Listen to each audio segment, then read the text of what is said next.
नमस्कार, आप देख रहे हैं राष्ट्र प्रथम और मैं हूं आपके साथ में शोभित पाठक। न्यूज रूम लाइव में सभी दर्शकों का बहुत बहुत स्वागत है।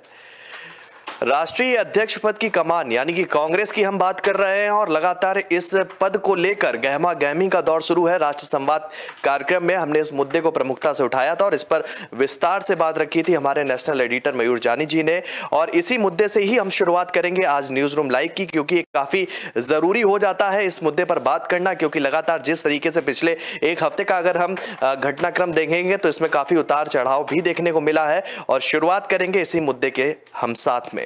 अशोक गहलोत ने कल ऐलान किया था कि वो नहीं लड़ेंगे कांग्रेस अध्यक्ष पद के चुनाव को, और उन्होंने एक बात भी कही थी कि मैंने सोनिया गांधी से माफी भी मांगी है।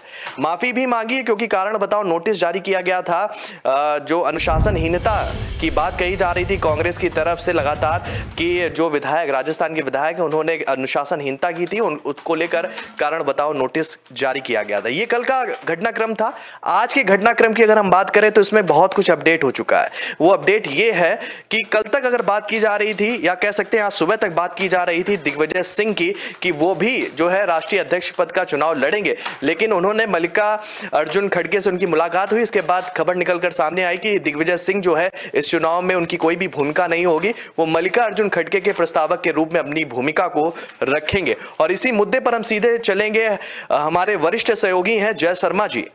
तो जय शर्मा जी से ही जानेंगे कि क्या कुछ अपडेट इस खबर से निकलकर सामने आ रही है, और लगातार जो एक मुद्दा, जो एक स्थिति बनती हुई कांग्रेस के अंदर दिख रही है, इस स्थिति को लेकर आप क्या कुछ कहना चाहेंगे? शोभित, सबसे पहले बता दूं कि राजस्थान में जो जारी सियासी संकट के बीच अभी मुख्यमंत्री अशोक गहलोत ने गुरुवार को कहा कि कांग्रेस अध्यक्ष सोनिया गांधी से उन्होंने मुलाकात की और उन्होंने कहा कि वो सीएम पद, और ये बैठक करीबन 1 से 1.5 घंटे तक चली है। पूरे एक क्रमानुसार ले रहे अभी शोभित पूरी देख रहे तो ये पूरी घटना को बैठक के बाद उन्होंने ऐलान कर दिया कि वे कांग्रेस अध्यक्ष पद का चुनाव नहीं लड़ेंगे। बहुत समय से ये कांग्रेस अध्यक्ष पद का कौन उम्मीदवार होगा उसके लिए अभी नामांकन भी, और उसके लिए बहुत ही अंदरूनी अगर बात देखने जाए तो कौन लड़ेगा कांग्रेस अध्यक्ष पद का चुनाव, उसके लिए भी बहुत तंज कसे गए थे। और जैसे ही उन्होंने मीटिंग कंप्लीट की और तुरंत ही उन्होंने कह दिया कि कांग्रेस पद का चुनाव नहीं लड़ेंगे। इतना ही नहीं, उन्होंने ये भी कहा था कि वो राजस्थान में जो कुछ भी हुआ उसके लिए वो काफ़ी दुखी है, वे काफ़ी आहत हुए हैं। इसके लिए उन्होंने सोनिया गांधी से माफ़ी भी मांगी, और सोनिया गांधी से मुलाकात के बाद अशोक गहलोत ने कहा कि पिछले 50 साल से अगर देखा जाए तो पिछले 50 साल से उन्होंने इंदिरा गांधी के वक्त से ही कांग्रेस के एक वफादार सिपाही ही के रूप में काम किया है, ऐसा उन्होंने कहा।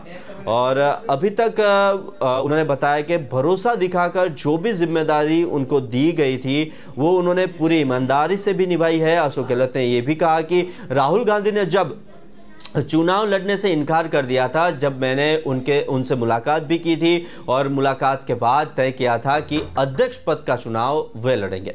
उसके बाद राजस्थान में जो भी घटनाएं हुई है वो हमें पता है, और उसी घटना से हिलाकर रख दिया पूरे राजस्थान को, और पूरे देश में मैसेज चला गया कि मैं सीएम बनना चाहता हूं। मैंने इसके लिए सोनिया गांधी से भी माफ़ी भी मांगी और कांग्रेस का वफादार हूं, ऐसा भी उन्होंने बार बार दोहराया और कहा कि मैं इससे काफ़ी आहत हुआ हूं। सोनिया गांधी से जब उन्होंने माफ़ी मांगी, राजस्थान सीएम ने कहा कि मैंने सोनिया गांधी से माफ़ी मांगी है, मैंने पिछले 50 साल में कांग्रेस से वफादारी रखी है, साथ में काम किया है, जवाबदारी और जिम्मेदारी जो भी दी गई वो भी मैंने बहुत बाखूबी निभाई है, और सोनिया गांधी से आशीर्वाद से तीसरी बार सीएम बना। और अशोक गहलोत ने यह भी कहा कि सोनिया गांधी के आशीर्वाद में वो तीसरी बार राजस्थान के मुख्यमंत्री भी बने। 2 दिन पहले जो घटना हुई उसे उन्हें बहुत आघात लगा है और उसने मुझे हिला कर रख दिया, ये अशोक गहलोत ने भी कहा। उन्होंने कहा कि मैं कोच्चि में राहुल गांधी से मिला और उनसे चुनाव लड़ने का अनुरोध किया। जब उन्होंने स्वीकार नहीं किया तो मैंने कहा कि ये चुनाव मैं लड़ूंगा, लेकिन अब उस घटना के साथ मैंने चुनाव नहीं लड़ने का फैसला किया है। जब अशोक गहलोत से ये पूछा गया कि क्या आप राजस्थान के सीएम बने रहेंगे, तो उन्होंने कह दिया था कि मैं ये तय नहीं करूंगा, कांग्रेस अध्यक्ष सोनिया गांधी ये तय करेगी। अशोक गहलोत ने यह भी कहा था कि एक लाइन का संकल्प प्रस्ताव पारित करना उनकी परंपरा है। दुर्भाग्य से ऐसे हालात बन गए कि प्रस्ताविक पारित नहीं हुआ। ये मेरी नैतिक जिम्मेदारी थी, उन्होंने वो भी कहा। और लेकिन मुख्यमंत्री होने के बावजूद उन्होंने प्रस्ताव पारित नहीं कर सका है और मैंने उसके लिए सोनिया गांधी से माफी भी मांगी है। ये वर्ष अशोक गहलोत के। अभी जो ये सियासी खेल चल रहा है, उसमें अगर सचिन पायलट ने भी गुरुवार शाम कांग्रेस की अंतरिम अध्यक्ष सोनिया गांधी से नई दिल्ली में मुलाकात की थी। लगभग 1 घंटे तक की ये बैठक चली थी और ये 1 घंटे की बैठक के बाद सचिन पायलट बाहर आए और तब उन्होंने कहा कि हमने पार्टी की अध्यक्ष और अन्य नेताओं से बात की है, उन्होंने हमारी सारी बातें भी सुनी है और हमने उन्हें पूरी अपनी भावनाएं बता दी है। उन्होंने कहा कि पहले कह रहा हूं कि हम सब चाहते हैं कि 2023 का विधानसभा चुनाव हम सब मिलकर लड़े। उन्होंने ये जताया है कि सब साथ में मिलकर ये लड़े और हम यकीन है कि राजस्थान में दोबारा कांग्रेस की सरकार बनाएंगे और ये पहली प्राथमिकता राजस्थान की है। और वहीं गुरुवार को कांग्रेस महासचिव केसी वेणुगोपाल भी बीच में आए मैदान में और उन्होंने कहा कि अध्यक्ष पद के लिए 30 सितंबर को नामांकन की आखिरी तारीख है और अभी नामांकन भरे जाएंगे और नॉमिनेशन के बाद तस्वीर साफ हो जाएगी। यानी शोभित आज ये नामांकन भरे जाएंगे और थोड़ी ही देर में पूरा तस्वीर साफ हो जाएगा। इंतजार थोड़े पलों का ही है। वेणुगोपाल ने यह भी कहा कि राजस्थान मसले पर भी बयान दिया और उन्होंने कहा कि जब उनसे पूछा गया कि अशोक गहलोत सीएम बने रहेंगे, ये एक बड़ा क्वेश्चन अभी जो चल रहा है, इस पर वेणुगोपाल ने जवाब दिया कि कांग्रेस अध्यक्ष सोनिया गांधी 2 दिनों में इस संबंध में फैसला लेंगी। बता दें कि आज दोपहर में ही अशोक गहलोत ने सोनिया गांधी से भी कल दोपहर को भी उन्होंने मुलाकात की थी और मुलाकात के बाद ही उन्होंने बोल दिया था कि वो अध्यक्ष का पद का चुनाव नहीं लड़ेंगे।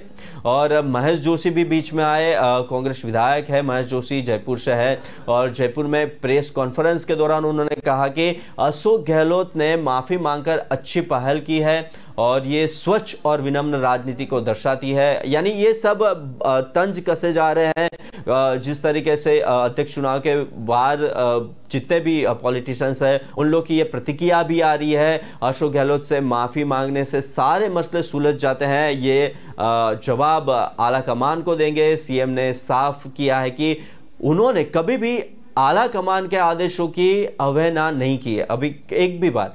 और एक अलग इच्छा थी कि नोटिस उनके हाथ में नहीं आए और जब भी हमें मिलेगा हम उसका जवाब भी देंगे। ऐसे बहुत सारे तभी बीजेपी नेता राजवर्धन राठौर ने भी कहा कि सियासी ड्रामे से हमें कोई लेना देना नहीं है, लेकिन उन्हें लगता है कि उनके लिए पार्टी कुछ नहीं है, सत्ता ही सब कुछ है। राजस्थान लूट का अड्डा बन चुका है। अपनी सत्ता बचाने के लिए गहलोत ने कुछ को मंत्री तो और कुछ को चेयरमैन बना दिया है। जब राहुल गांधी कांग्रेस के अध्यक्ष नहीं बनना चाहते थे तो कोई दूसरा अध्यक्ष क्यों बनना चाहेगा?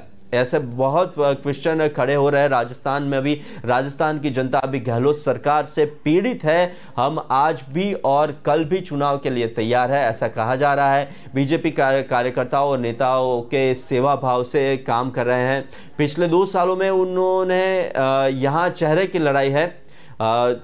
राजस्थान का अगर देखा जाए तो एक टर्म कांग्रेस, एक टर्म बीजेपी, एक टर्म कांग्रेस, ये इतने सालों से रूटीन चल रहा है।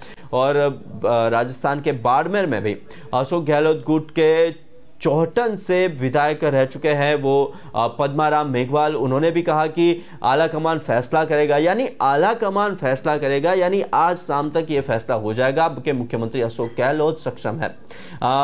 राजस्थान और केंद्र दोनों में मजबूत उभरेंगे, ऐसा भी उन्होंने दावा किया है। और सामने बीजेपी प्रवक्ता शहजाद जय हिंद ने भी कांग्रेस पर तंज कसा और कहा कि गुस्ताख गांधी की एक ही सजा, गहलोत अध्यक्ष से जुदा। गांधी परिवार अगले कांग्रेस अध्यक्ष के रूप में रबर स्टैंप की तलाश में था। स्पष्ट रूप से गहलोत अब बिल के लायक नहीं थे, इसलिए वे चले गए। वे कांग्रेस अध्यक्ष की तलाश नहीं है बल्कि रबर स्टैंप की तलाश है। ये एक फिक्स मैच है। ये पूरा सियासी तंज अभी राजस्थान में चल रहा है। शोभित बीजेपी की प्रवक्ता से लेके वहां के मंत्री से लेके ये सब उनकी प्रतिक्रिया भी सामने आ रही है। और खास तौर पे एक चीज मैं बताना चाहूंगा कि सचिन पायलट और अशोक गहलोत ने मीटिंग के बाद अभी ये सुर्खियां, ये गर्मा गर्मी माहौल चल रहा है, इलेक्शन का माहौल चल रहा है, पद का माहौल चल रहा है, नामांकन भरे जाएंगे। उस बीच ये दोनों ने क्या कहा वो भी एक बार सुनते हैं। शोभित, जो घटना हुई परसों के रोज 2 दिन पहले, वो घटना इतना हिला के रख दिया हम सबको।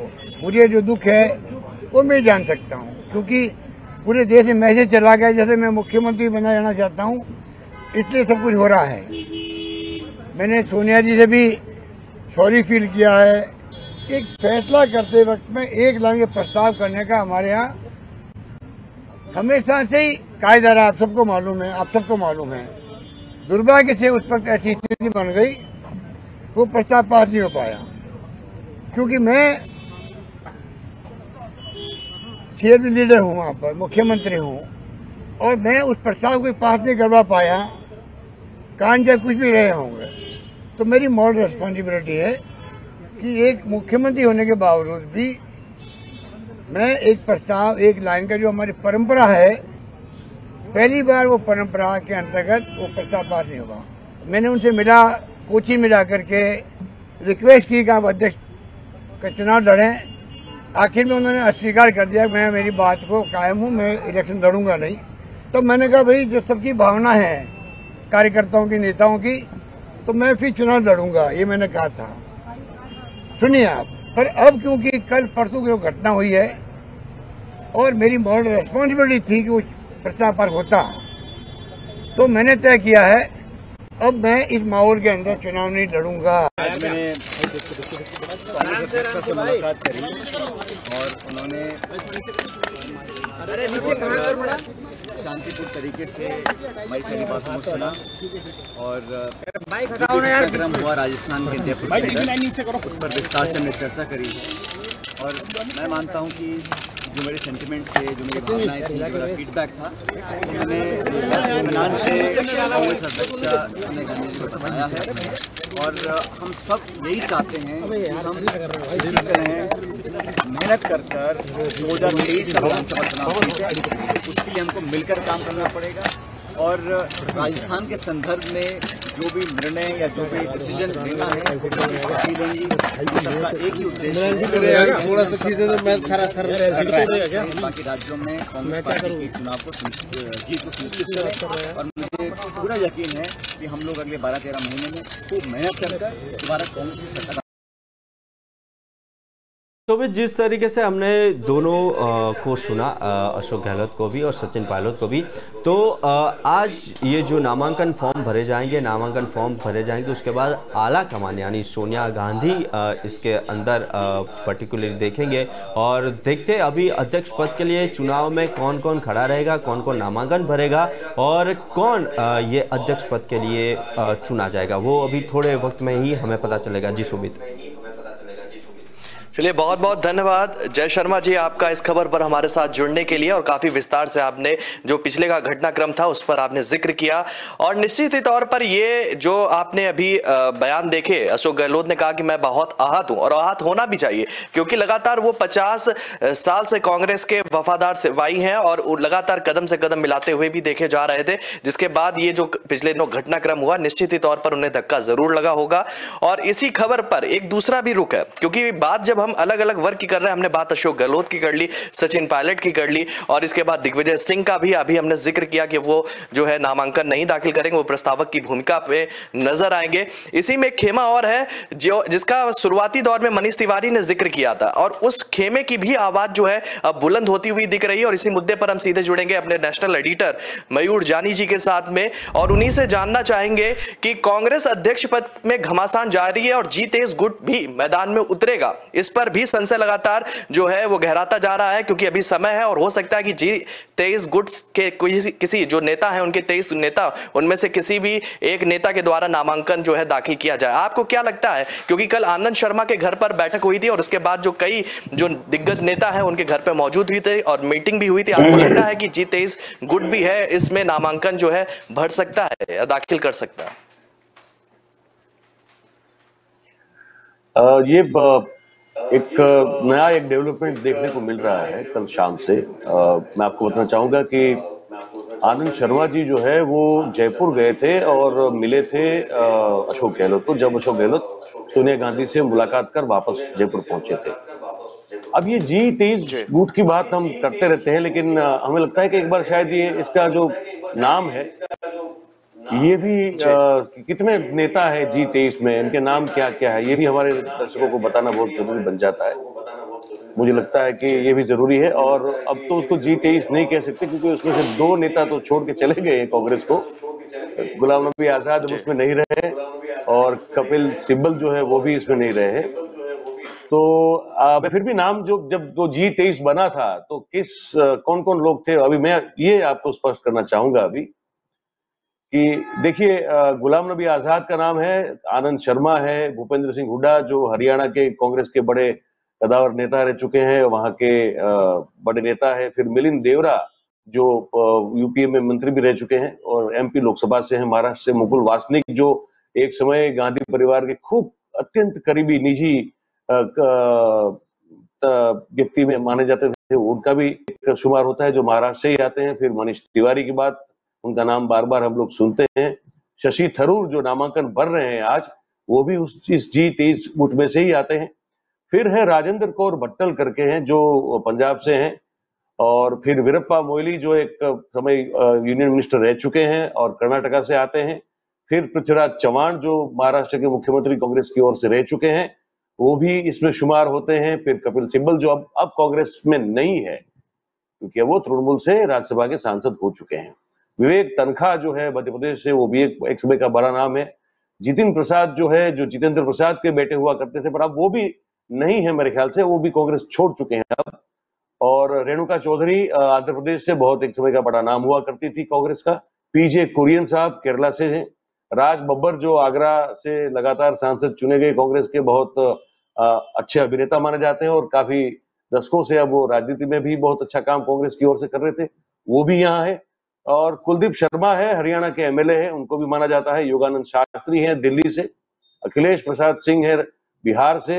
अरविंदर सिंह लवली है, वो भी दिल्ली से हैं, ठीक है। और कौल सिंह ठाकुर हैं, वो हिमाचल प्रदेश से हैं, उनका भी नाम माना जाता है। और अर्जुन सिंह जो बहुत बड़े कद्दावर नेता हुआ करते थे कांग्रेस के, उनके बेटे अजय सिंह जो है, अजय अर्जुन सिंह पूरा नाम इनका, तो जो मध्य प्रदेश से हैं, उनका भी नाम इसमें गिना जाता है। और संदीप दीक्षित जो कि दीक्षित जो बहुत बड़ी कद्दावर नेता कांग्रेस की रही और दिल्ली की मुख्यमंत्री 3 टर्म तक रही थी, जिसको हराकर फिर जो है केजरीवाल पहली बार कांग्रेस के ही आगे सहकार से पहली बार 49 दिन के लिए मुख्यमंत्री बने थे। वो शीला दीक्षित के जो बेटे हैं संदीप दीक्षित, उनको भी इस गुट में माना जाता है। तो ये कुल मिला के G23 लोग हैं, ठीक है।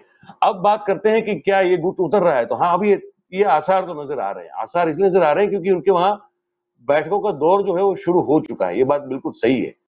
और शशि थरूर तो है ही है इस गुट से, लेकिन कहा जा रहा है कि शायद मनीष तिवारी जो है वो भी आज शाम से पहले नामांकन अपना पर्चा भर सकते हैं। इसके साथ साथ ये भी कांग्रेस की ओर से भी सोचा जा रहा है कि क्या यहाँ पे कोई दलित कार्ड खेल लिया जाए। मतलब जैसे भारतीय जनता पार्टी ने केंद्र में जो है कार्ड खेला और जानते हैं कि द्रौपदी मुर्मू जी को राष्ट्रपति पद पर जो है उनको चुनाव चुनकर बैठे वहां पे। और उसके साथ साथ अब कांग्रेस ये सोच रही है कि क्या ये अपने जो दलित चेहरे हैं, जैसे मीरा कुमारी है, राजनारायण जी की बेटी जो है, मीरा इनकी बेटी जगजीवन राम की जो बेटी है मीरा कुमारी, जो लोकसभा यूपीए मिनिस्टर भी, कैबिनेट मिनिस्टर रह चुकी है, साथ में वो स्पीकर भी रह चुकी हैं। तो क्या उनको उतारा जाए या फिर कोई ऐसे व्यक्ति को, कुमारी शैलजा जैसे हैं फॉर एग्जाम्पल, हरियाणा से है, वो भी बड़ी नाराज चल रही है कि तो क्या उनको मना लिया जाए। तो ये भी एक सोच है, पर कहीं अभी स्पष्ट नहीं हो रहा है कि कांग्रेस अपना जो ऑफिशियल कैंडिडेट है, जैसे वो पहले अशोक गहलोत के नाम पर उन्होंने मोहर थी, उसी तरह से तर्ज पर क्या कोई ऑफिशियल अपना घोषित करेगी या फिर वो खरगे ही होंगे कि फिर कोई और नाम होगा? जैसे आपने, हम राष्ट्र संवाद कर रहे थे तो आपने उस समय की अपडेट तुरंत बताई थी कि भाई अब दिग्विजय सिंह तो प्रस्तावक बनेंगे इनके खरगे के नाम के। तो क्या ये माना जाए कि अभी खरगे जो है वो ऑफिशियल रूप से कांग्रेस अध्यक्षा के द्वारा चुने हुए उम्मीदवार होंगे? तो ये एक बड़ी एक अभी असमंजस की स्थिति हमारे सबके लिए बनी हुई है। मुझे लगता है वहां भी चित्र उतना साफ उनके मन में नहीं है। शायद दोपहर तक जो है होते होते हर चीज साफ हो जाए और फिर क्लैरिटी हो जाए कि भाई ऑफिशियल कैंडिडेट सोनिया गांधी के द्वारा कौन नामांकित था। और फिर उनके सामने G23 में से शशि थरूर तो ऑलरेडी लड़ने जा रहे हैं। क्या मनीष तिवारी का भी उसमें उस सूची में वो उनका शुमार हो सकता है क्या? और क्या कोई दलित को फिर आगे कर दिया जाएगा? तो ये अब 2-3 घंटे का मामला है। मुझे लगता है शोभित जी, कुछ चीजें जो है स्पष्ट हो जानी चाहिए अभी। ताजा अपडेट और निकलकर सामने आ रही है इसी खबर से जुड़ी हुई कि सुबह अगर हम बात कर रहे थे कि दिग्विजय सिंह जो है खड़गे के प्रस्तावक बनेंगे और अभी अशोक गहलोत का भी नाम जो है टीवी स्क्रीन पर देखा जा रहा है। उन्होंने ये जिक्र कर दिया है कि अशोक गहलोत जो है वो खड़गे के प्रस्तावक बनेंगे। तो लगातार समर्थन भी देखने को मिलना लगा है। एक तरफ से जब दिग्विजय सिंह की हम बात करते हैं क्योंकि काफी वरिष्ठ नेता है वो भी कांग्रेस के अंदर, अशोक गहलोत का अपना एक अलग कद है और वो भी अब उनका भी बयान सार्वजनिक रूप से जो है समय आ गया है कि अशोक वो मल्लिकार्जुन खड़गे के वो प्रस्तावक बनेंगे। तो क्या कुछ भूमिका जो है निकलकर सामने आ रही है? और शशि थरूर का हम जिक्र करना, शशि थरूर जो है उनका भी इस राष्ट्रीय अध्यक्ष पद को लेकर भी उन्होंने कई दावे किए थे, कई बात कही थी और सार्वजनिक मन से कई इशारे किए थे। क्या कुछ कहना चाहेंगे शशि थरूर और मल्लिकार्जुन खड़गे और अशोक गहलोत के जो है प्रस्तावक बनने को लेकर?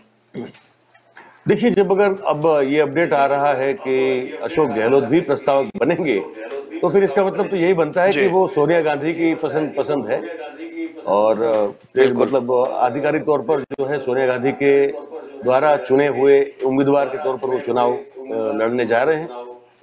तो फिर अब ये थोड़ा इंटरेस्टिंग मामला बनेगा क्योंकि गहलोत अगर होते फॉर एग्जाम्पल तो शायद G23 भी जो है उतना आक्रामक नहीं होता। गहलोत में वो एक कला है संतुलन साधने की और G23 को भी एक मन में उम्मीद थी कि अगर गहलोत अध्यक्ष हैं तो उनकी जो रीजनेबल जितनी जो वाजिब बातें हैं उसको सुना जाएगा, उनको दरकिनार नहीं किया जाएगा, उनको सुना जाएगा। जो अभी उनके साथ हो रहा है वो अगर गहलोत बनेंगे तो नहीं होगा, ऐसी उम्मीद उनको भी थी। और क्योंकि गहलोत एक बहुत रीजनेबल व्यक्ति के तौर पर जाने जाते हैं, राजनेता के तौर पर जाने जाते हैं। अब जब गहलोत प्रस्तावक बनने जा रहे हैं इनके और खरगे जी, क्योंकि खरगे जी तो उनका तो वही रोल है जो मनमोहन सिंह साहब का हुआ करता था बतौर पीएम कि यस मैडम करके जो भी आता था संदेश उस पर जो है जो भी आदेश था उस पर उनको इतने बड़े अर्थशास्त्री होने के बावजूद भी जो है यूपीए के दूसरे कालखंड में नहीं कर पाए कुछ। तो उन्हीं का स्वरूप है, उनका अपना कोई वो ऐसा स्वभाव नहीं है, ना उनका ऐसा कोई इतिहास भी रहा है कि वो अपने स्वतंत्र बुद्धि से जो है वो अपने निर्णय लेते हो। हमेशा हाईकमान को पूछकर, हाईकमान से आज्ञा लेकर, सम्मति लेकर ही वो काम करते हैं। तो फिर तो मुझे लगता है कि G23 जो है वो मुखर होके और आक्रामक होके इसमें दावेदारी कर सकता है। हो सकता है कि वो मुझे लगता है कि वो फिर अगर शशि थरूर अगर मैदान में उतर ही रहे हैं तो फिर वो अपने वोट या अपने गुट में से दूसरे किसी को क्यों उतारेंगे? अगर थरूर जो है सर्वसहमति से अगर G23 की सर्वसहमति से उतर रहे हैं इस चुनाव में तो मुझे लगता है कि फिर वो दूसरा कोई G23 वाला नहीं उतारेंगे। या तो फिर अभी उतार भी सकते हैं लेकिन जब नामांकन वापस करने की तारीख जब आएगी उस दौरान उनके दौरान भी कुछ उन लोगों के बीच में भी कुछ जो है सहमति किसी एक नाम को लेकर हो जाए, अपनी ओर से रखे उम्मीदवार को लेकर, तो फिर हो सकता है कोई एक उम्मीदवार अपना नामांकन वापस खींच ले। G23 गुट की बात कर रहा हूं मैं। तो खैर मतलब अभी तो दिलचस्प है मामला और ये देखना होगा। अगर खरगे साहब भी आधिकारिक उम्मीदवार हैं सोनिया जी के तो अब शशि थरूर ही आते हैं या उनके साथ तिवारी भी झुकाते हैं या फिर और कोई आता है और फिर नामांकन वापस खींचने की तारीख तक का जो खेल है वो खेल भी बड़ा रोचक और रसप्रद रहेगा। और भारतीय जनता पार्टी इसकी बहुत मजा ले रही है बीच में, हर चीज में उसको मजा आ रहा है। वो कह रहे कि वाह ये अब वो कांग्रेस को इतना धो रही है सोशल मीडिया में कि पूछिए मत भाई। पर अब उन्होंने कुछ किया ही ऐसा है तो क्या करें, तो मौका दे दिया तो उन लोगों ने मौके पर छक्का मारने की कोशिश कर रहे हैं और सिक्का लगा भी रहे हैं भाजपा वाले। मेरा अंतिम सवाल ये निकल कर आता है इस खबर से जुड़ा हुआ, सर आपसे ही जानना चाहेंगे कि देखिए जिस तरीके से शुरुआती घटनाक्रम जिस स्पीड में बढ़ रहा था और उससे कई कई रास्ते भी निकलते हुए दिख रहे थे, अब जो घटनाक्रम देखने को मिल रहा आज सुबह के, दिग्विजय सिंह वापस हो जाते हैं, अशोक गहलोत प्रस्तावक बन जाते हैं, अब कहीं ना कहीं ये इशारा नहीं हो रहा कि ये जो घटनाक्रम अब हो रहा है ये पूर्व सुनियोजित है? मतलब सोनिया गांधी से मुलाकात करने के बाद में अब जो है एक के बाद एक इंसान की तरफ जो है बहुमत जो है वो जुड़ता हुआ दिख रहा है, वो इंसान है मल्लिकार्जुन खड़गे। आपको नहीं लग रहा है कि ये अब पूर्व सुनियोजित हो चुका है कि मतलब हाँ अंत तक जब तक वो 4 तारीख आएगी उसमें एक ही नाम बचेगा और नाम बचेगा मल्लिकार्जुन खड़गे का? शशि थरूर भी हो सकता है कि जो है अपना नाम वापस कर ले। नहीं देखिए, थरूर तो नाम मुझे नहीं लगता वापस करेंगे। अब वो एक ही हालात में एक ही शर्त पे वो अपना नाम वापस कर सकते हैं कि अगर G23 गुट में से कोई और आज नामांकन भरता है, जैसे बात कर रहे हैं मनीष तिवारी की बात कर रहे हैं, या हो सकता है कुमारी शैलजा भरे, या फिर विपुल वासनिक भर दें, या ये लोग में से कोई अगर आता है, या हो सकता है आनंद शर्मा भर दे। बिल्कुल, मतलब कोई भी उनके अलावा अगर इस गुट से आता है और वो नामांकन भर देता है, अपना पर्चा भरता है, और फिर उन लोगों के बीच में फिर ये बातचीत होना फिर जरूरी हो जाएगा कि भाई इस गुट का प्रतिनिधित्व कोई एक ही उम्मीदवार करेगा तो वो कौन करेगा। अदरवाइज शशि थरूर तो इसलिए मैदान में लड़ने के लिए उतरे हैं क्योंकि उनका एक सिंबॉलिक जेस्चर भी है बिल्कुल कि भाई हम ये चाहते हैं कि इस पार्टी पर एक ही परिवार का जो वर्चस्व है वो खत्म हो और दूसरे लोग जो सालों से दशकों से इस पार्टी की विचारधारा के साथ कंधे से कंधा मिलाकर काम कर रहे हैं और अपना खुद का भी वजूद रखते हैं, तो उनको भी पार्टी संभालने का जिम्मा मिलना चाहिए, उनको दे दिया जाना चाहिए और एक हेल्दी चुनाव होना चाहिए। उसमें अगर आप जीतते हैं तो आप चलाइए, हम जीतते हैं तो हम चलाएंगे पार्टी। तो वो खड़गे के नामांकन भरने से वापस लेंगे ऐसा तो मुझे नहीं लगता है, लेकिन अपने ही गुट में से अगर कोई आया और फिर डिसाइड करना रहा कि कौन लड़ेगा 2 में से या 3 में से, तब जाके कोई एक जो है वो अपना नामांकन वापस कर सकता है। ये संभावना हम देख रहे हैं। शोभित जी, बहुत बहुत धन्यवाद सर इस खबर पर हमारे साथ जुड़ने के लिए। लगातार ये खबर रोचक भी बनती जा रही है और जिस तरीके से लगातार घटनाक्रम भी बढ़ता जा रहा है वो देखने वाली बात हो जाती है कि अंत तक मतलब कह सकते हैं कि आज शाम तक क्या कोई और चेहरा भी सामने आएगा और कोई क्या जो है नामांकन अपना वापस लेगा, ये जो है कसमकस की स्थिति बन गई है और लगातार इस खबर पर भी हम नजर बनाए रखेंगे और दर्शकों के सामने इस खबर से जुड़ा हुआ हर एक अपडेट लेकर सामने आते रहेंगे। बढ़ते हैं दूसरी खबर की तरफ और दूसरी खबर है गुजरात की, क्योंकि लगातार प्रधानमंत्री मोदी का हम जिक्र करना चाहेंगे। प्रधानमंत्री मोदी 2 दिवसीय दौरे पर गुजरात में है और लगातार जनता के लिए कह सकते हैं, गुजरात के प्रदेशवासियों के लिए कह सकते हैं, उन्होंने सौगातों का पिटारा खोल दिया है और एक के बाद एक उन्होंने जो है उद्घाटन किए हैं और लगातार लोगों के लिए सहूलियत के लिए आज सुबह जो है उन्होंने 11:30 बजे मेट्रो ट्रेन और वंदे भारत ट्रेन का भी उद्घाटन कर दिया। हालांकि उन्होंने कुछ दूरी तक का सफर भी तय किया है और इसी खबर पर हम सीधे जुड़ेंगे अपने नेशनल एडिटर मयूर जानी जी के साथ में। सर आपसे जानना चाहेंगे कि लगातार जो गुजरात दौरा हो रहा है और गुजरात दौरे के बाद में अमित शाह का दौरा अभी हमने पहले देखा था, इसके बाद खुद जो भागदौड़ कहेंगे कि प्रधानमंत्री मोदी चुनावी मोड में आ चुके हैं और लगातार बैक टू बैक दौरा कर रहे हैं। आपको क्या लगता है कि उनके इस दौरे से कितना जो उनका कद है भाजपा का गुजरात के अंदर उसे मजबूती मिलेगी और आम आदमी पार्टी लगातार गुजरात में एक नए वादों को लेकर जनता की आवाज उठाने की बात करती है, वो कितना हद तक रुक पाएंगे प्रधानमंत्री मोदी के इस दौरे से? देखिए, प्रधानमंत्री मोदी के दौरे से जो उम्मीद है वो यही है भाजपा को कि एकमात्र चेहरा है जिस पर अभी भी वो दाव लगा सकते हैं गुजरात, क्योंकि जो हमको धरातल से जो खबरें मिलती है, हमारी जो बात होती है हमारे सूत्रों से या बहुत सारे जो रिपोर्टर्स हैं जो जमीनी स्तर पर काम करते हैं गुजरात में, और भारतीय जनता पार्टी में कुछ ऐसे मित्र हैं जो ऑफ द रिकॉर्ड बात कर सकते हैं हमसे और हम भी उनसे करते हैं। तो जो हमको अभी का चित्र समझ में आ रहा है शोभित जी, वो ये चित्र है कि भारतीय जनता पार्टी जो है वो उनको अपनी जो है वो 2017 से भी नजर आ रही है। ये 5 साल जो गए हैं उसमें 2 साल बड़े भयानक गए हैं कोरोना के, और कोरोना की जो विपदा आई थी, आपदा, और जो झेला है गुजरात की जनता ने, देश पूरे ने झेला है, लेकिन अभी तो गुजरात चुनाव की बात कर रहे हैं तो स्पेसिफिकली गुजरात स्टेट को लेकर बात करेंगे। तो वहां जो गुजरात की जनता ने दी है, तो दो तीन चीजें बड़ी महत्वपूर्ण है उसमें। एक तो ये है कि हमने खुद, हम तो उस समय थे वहां पे, हमने खुद देखा हुआ है कि किस तरह से मौत हो रही थी लोगों की। मतलब कि जैसे पका हुआ फल टपकता है धड़ाधड़, अगर वृक्ष से जो है फल टपकना शुरू हो जाए, जैसे पक गया, एक साथ जैसे गिरते हैं, ऐसे लोगों की जान जा रही थी भाई।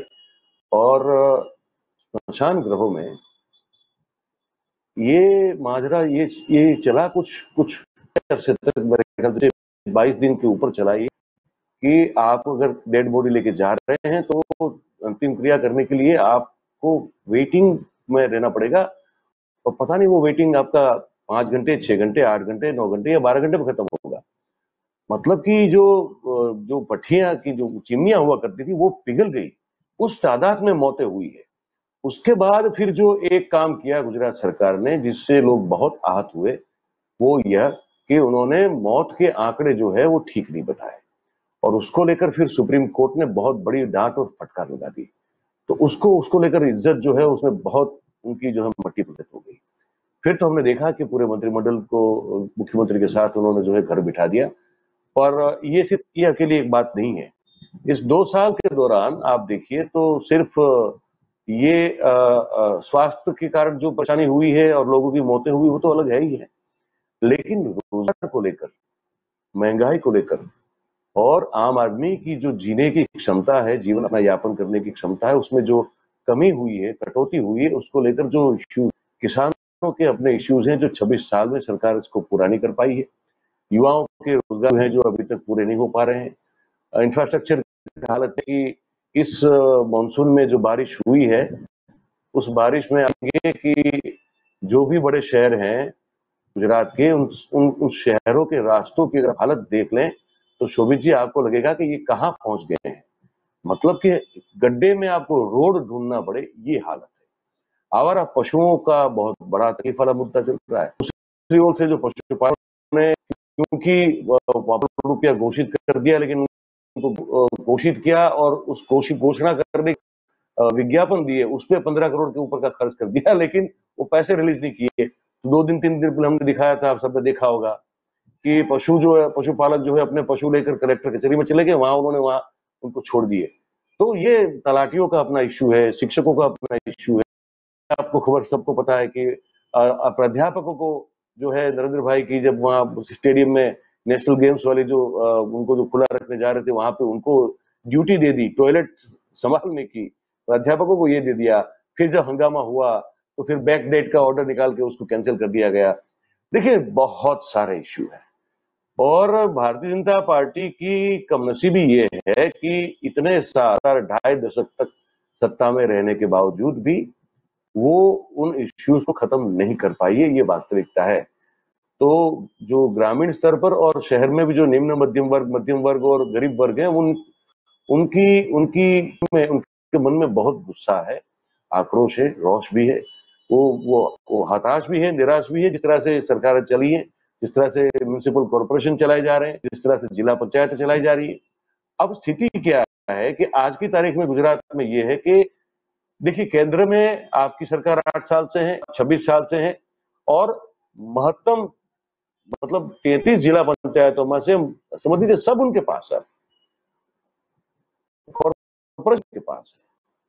अब कहाँ ये कह सकते कि भाई यहाँ कोई रोड़ा है या यहाँ कोई और पार्टी का शासन है, इसलिए हम काम नहीं कर पा रहे। ये बोलने के इनके पास कुछ बचती है, और उसके बाद भी समस्याएं जो है वो इतनी बड़ी है और इतनी बड़ी मात्रा में है और विकराल है कि इसका आप कैसे तोड़ निकालोगे, किसे कैसे हल करोगे आप।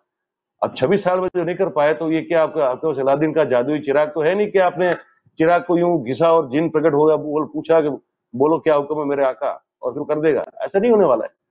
तो वो बहुत बड़े इश्यूज हैं, ये वास्तविकता है। अब इनको अगर इन सब इश्यूज को बुला के भी अगर इस बार फिर से वोट पाना है, नरेंद्र मोदी के अलावा कोई चेहरा नहीं है जो एक राष्ट्रीय स्तर, अंतर्राष्ट्रीय स्तर का एक बहुत बड़ा चेहरा बन चुका है। और लोग चाहे भाजपा को प्यार करते हो या ना करते हो, भाजपा से अपना सॉफ्ट कॉर्नर रखते हो ना रखते हो, लेकिन ये लोग जो हैं गुजरात के आज भी नरेंद्र भाई particularly as a person, as a human being, as an individual, वो आज भी बहुत पसंद करते हैं। तो मुझे लगता है कि ये चेहरे को एनकेश किए बगैर भारतीय जनता पार्टी के पास कोई चारा नहीं है, और नरेंद्र भाई के पास खुद के पास भी कोई चारा नहीं है।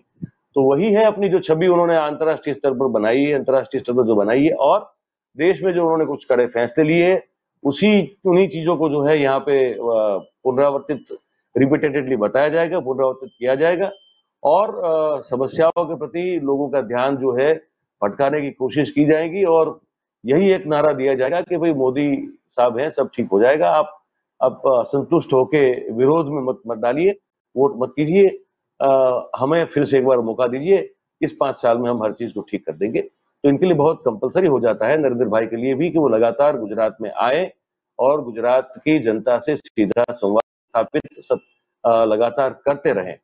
तो ये कंपल्सन है, ये मजबूरी है शोभित जी, जिसको उन्हें निभाना पड़ेगा, उसका पालन करना पड़ेगा। सवाल है सर, आपसे ही जानना चाहते हैं, जैसा आपने जिक्र किया कि गुजरात में लगातार भाजपा का अगर कार्यकाल करें तो वो लगभग 27 साल का लगभग हो गया है, और इसके बाद जिस तरीके से मोदी जी ने गुजरात की बागडोर अपने हाथों में 2001 से संभाली, उसके बाद में कई वहां पर परिवर्तन भी देखने को मिले। लेकिन अभी जैसा आपने जिक्र किया कि कई मूलभूत चीजें हैं, लोगों से जुड़ी हुई सड़क है, उसमें पानी है, बिजली है, व्यवस्था है, अन्य मुद्दों पर जो है इन 5 सालों पिछले मतलब इस चुनाव से जुड़े हुए पिछले 5 सालों में कोई भी बेहतर काम भारतीय जनता पार्टी के द्वारा जो नहीं देखने को मिला। जनता उससे काफी त्रस्त है। वहां पर पशुओं का जो समस्या है वो भी प्रमुख मुद्दा बना हुआ है, और उसको लेकर भी आंदोलन जो है लगातार सड़कों पर देखे जा रहे हैं। तो आपसे ही जानना चाहते हैं कि अंत में मतलब कह सकते हैं कि अब ये दिसंबर या नवंबर लास्ट चुनाव होने हैं, और ऐसे समय पर एकदम से ये जो पिटारों की सौगातों का पिटारा खोल दिया गया है, क्या जनता इस चीज को भांप पाएगी कि लगातार अंत में 5 साल तो आपने कुछ नहीं किया, जब चुनाव आने वाले हैं तो लगातार एक के बाद एक सौगात आप दे रहे हैं, तो आपको लगता है कि भारतीय जनता पार्टी इस बार वही मुकाम हासिल कर पाएगी जिस तरीके से वो पहले पिछले 27 सालों में काम करती हुई आई है? नहीं, देखिए, डर तो उनको बहुत लग रहा है। आज इसका प्रमाण ये है कि चुनाव से पहले, जब अभी तो चुनाव अभी सर पे आ रहे हैं ऐसे कह सकते हैं, 1 साल पहले तो सर पे नहीं था, तो तब जो बयान था वो ये था कि 182 सीटें हैं तो 182 के 82 हम ही जीतेंगे। ठीक है जी। फिर आ गया मिशन 150 प्लस, और अभी कुछ दिनों पहले जो है कहा गया CR पाटिल के द्वारा कि 2/3 मेजोरिटी मतलब 121 सीट, तो वो खुद अपने आप को जो है कम करते जा रहे हैं। तो मतलब उनको पता है, वो अभी भी जो है तमाचा अपने चेहरे पे खुद तमाचा मार के अपने गाल को लाल रखने की कोशिश कर रहे हैं। वास्तविकता इससे अलग है, ये जानते हैं। और इस स्थिति में अगर मतलब फिर से अगर 103 आंकड़े के ऊपर सीट चली जाए तो बहुत अच्छी बात है उनके लिए।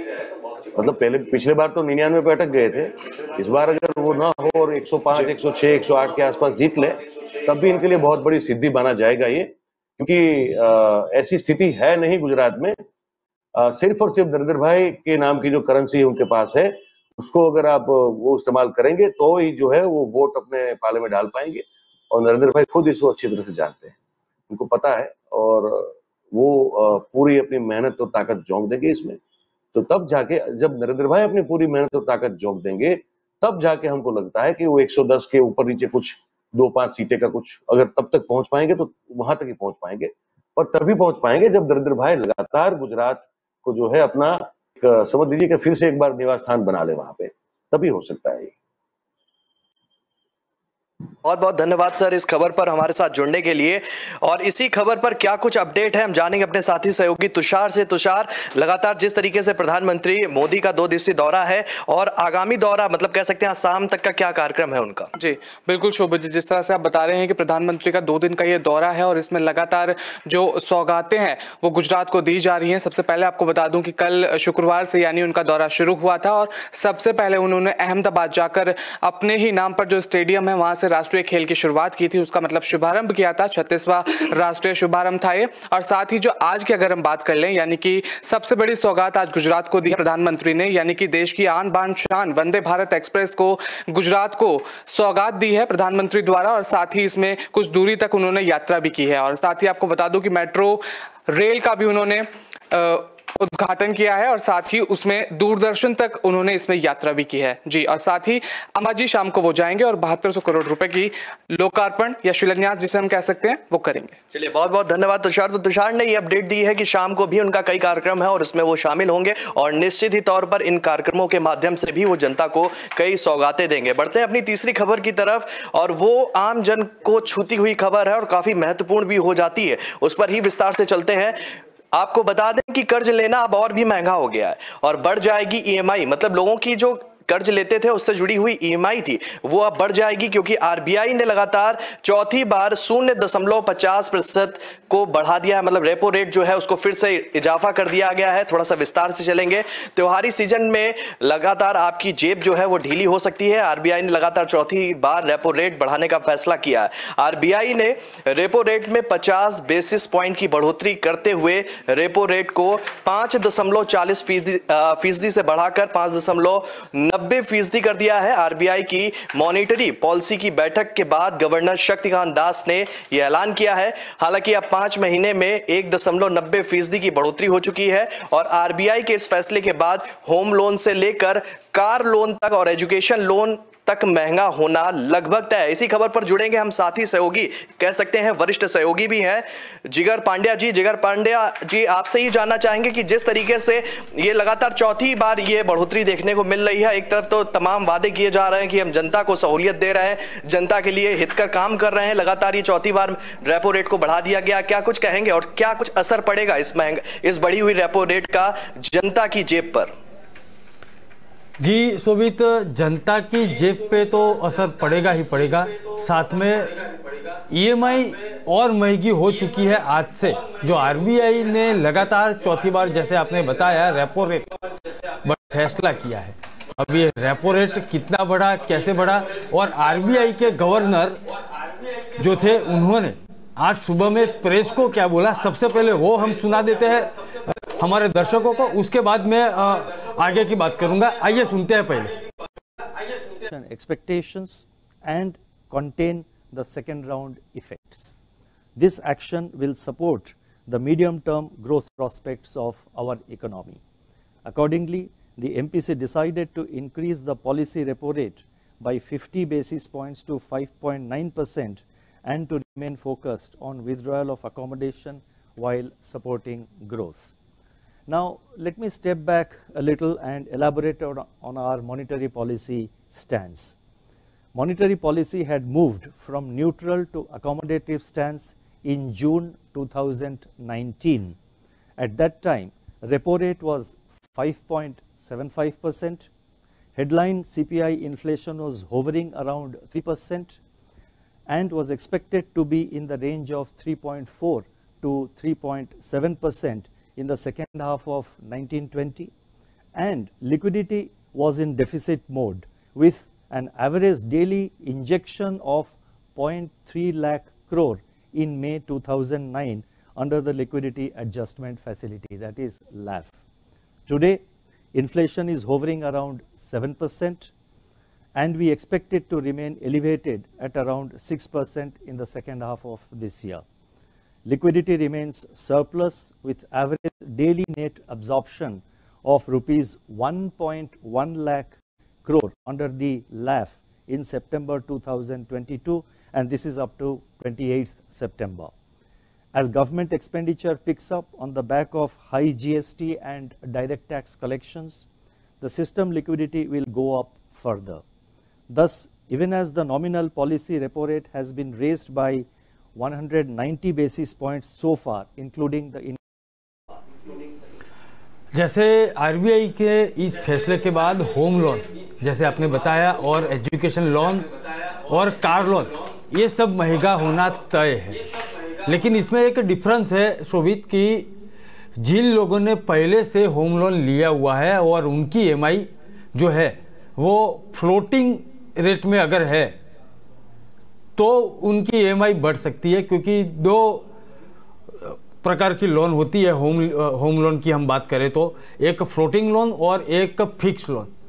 अगर पहले से लोन ली है और फिक्स लोन जो ब्याज दर जो है फिक्स में लिया हुआ है तो उनको ये असर नहीं करेगा।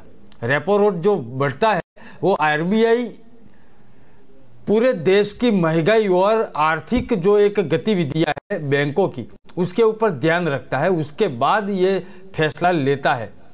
फिलहाल हम देखें तो अर्थतंत्र और भारत के अंदर जो महंगाई जो है वो दिन प्रतिदिन बढ़ती जा रही है और आरबीआई का कहना है कि महंगाई के ऊपर कंट्रोल लाने के लिए ये चीज़ का जो एक फैसला है वो लेना पड़ा हुआ है और चौथी बार कर्ज महंगा हुआ है। अब 2022-23 में आरबीआई महंगाई बढ़ाने के बाद लगातार चौथी बार रेपो रेट में बढ़ोतरी करने का जब फैसला लेता है तो इसके पहले 40 बेसिस पॉइंट की बढ़ोतरी की थी और आज 50 बेसिस पॉइंट पर रेपो रेट बढ़ा दिया गया है। इस फैसले से लेकर सरकारी बैंक कर्ज जो है वो महंगा हो सकता है और शायद मैंने जो बताया कि फिक्स ईएमआई जो होम लोन लिया हुआ है उनको ज़्यादा असर नहीं करेगा, लेकिन फ्लोटिंग का मतलब है कि जितनी बार रेपो रेट बढ़ते हैं या ब्याज की जो ईएमआई बढ़ती है या ब्याज की जो एक रकम जो है वो बढ़ती है तब ये आपकी ईएमआई बढ़ती जा रही है। और महंगी लोन की राहत है जो लोग सोच समझ के लेते हैं कि हम फिक्स में लेंगे तो ये होगा और फ्लोटिंग में लेंगे तो ये होगा, वो मेरे से ज़्यादा अर्थशास्त्री जो है या इसके जो एक्सपर्ट है वो ज़्यादा अच्छी तरीके से बता पाएंगे। लेकिन मैं इतना बता पाऊंगा कि जो राहत की दूर दूर तक गुंजाइश जो है वो अब होने वाली नहीं है, खास करके लोन की ईएमआई में। आरबीआई ने जो आज एक फैसला लिया है उसके तहत रेपो रेट में जो लगातार चौथी बार मतलब इसके पहले भी 3 बार हो चुका है, ये चौथी बार है। और बैंक ऑफ बड़ौदा की बात करें तो उनके एक्सपर्ट जो है उन्होंने भी आज सुबह में एक आशंका रेट बढ़ने से पहले बताई थी कि अगर रेट नहीं बढ़ा तो बैंकों को नुकसान होगा और आरबीआई लगातार इसके ऊपर फोकस बहुत दिनों से कर रही थी और आज ये फैसला ले लिया है। आरबीआई को भरोसा है कि ये जो खराब दौर चल रहा है और विदेशी मुद्रा विनिमय बाजार में हाल के घटनाक्रम को हम देखें तो 0.50% की वृद्धि की जो एक आशा बैंक के जो मैनेजमेंट को थी और वो आज सही और सुनिश्चित आरबीआई ने कर लिया है। एक बार हमको समझना पड़ेगा कि हाउसिंग के समूह और जो एक बढ़ोतरी जो है फिलहाल जो नई लोन लेने वाले हैं उनके ऊपर ज़्यादा असर करेगी, क्योंकि आज से जिसको लोन लेना है उसके ऊपर ज़्यादा असर करेगी। जिसने पहले लोन लिया है और मैंने जो बताया वैसे भी फिक्स में लिया है तो उसको कोई चिंता की आवश्यकता नहीं है, लेकिन फ्लोटिंग में ज़्यादा ईएमआई भरनी पड़ेगी। और बढ़ती महंगाई से चिंतित जो मध्यम वर्ग जो है उसके लिए, और दिवाली का माहौल भी लग चुका है, नवरात्रि का आज 5वां दिन है और दिवाली नज़दीक है, तो ये एक चिंता का कारण तो है। भले आरबीआई बोलती है कि महंगाई से हम चिंतित है और इसीलिए हम ये इजाफा कर रहे हैं, लेकिन ईएमआई अगर बढ़ती है तो कुछ ना कुछ चीज़ जो है वो बाज़ार में पहले से महंगी है, उसका तो हम मतलब एक भुगतान कर चुके हैं कि महंगाई के सामने जुझुम रहा है, खास करके मध्यम वर्गीय और गरीब वर्ग। अब गरीब वर्ग तो शायद इसका सोच भी नहीं सकेगा, लेकिन मध्यम वर्ग की कमर तोड़ दी है महंगाई ने और ये अब ईएमआई भी उसकी कमर तोड़ के। एक बात तो साफ है कि त्यौहार का सीजन जो है वो अब फीकी फीकी नज़र आएगी।